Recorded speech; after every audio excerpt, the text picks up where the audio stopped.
Osée chapitre 8. Embouche la trompette, l'ennemi fond comme un aigle sur la maison de l'Éternel, parce qu'ils ont violé mon alliance et transgressé ma loi. Ils crieront vers moi: Mon Dieu, nous te connaissons, nous Israël.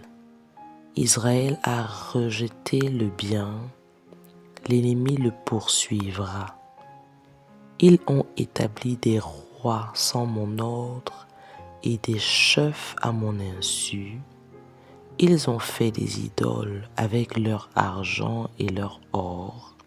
C'est pourquoi ils seront anéantis. L'Éternel a rejeté son veau, Samarie. Ma colère s'est enflammée contre eux. Jusqu'à quand refuseront-ils de se purifier?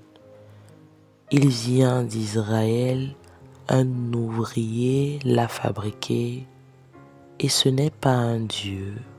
C'est pourquoi le veau de Samarie sera mis en pièces. Puisqu'ils ont semé du vent, ils moissonneront la tempête. Ils n'auront pas un épi de blé. Ce qui poussera ne donnera point de farine.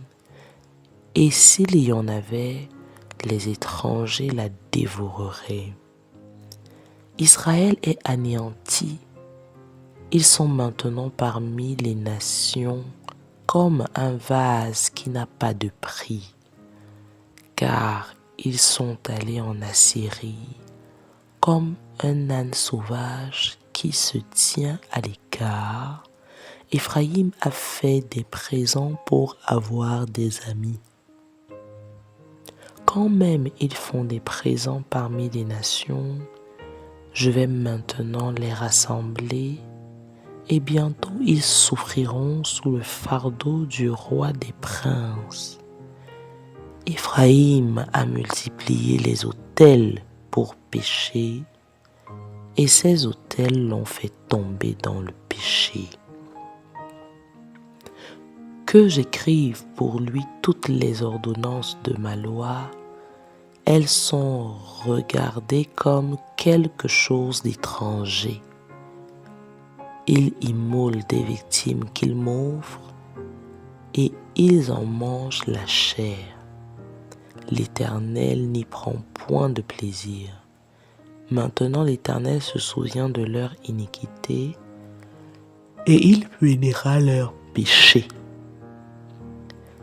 Ils retourneront en Égypte.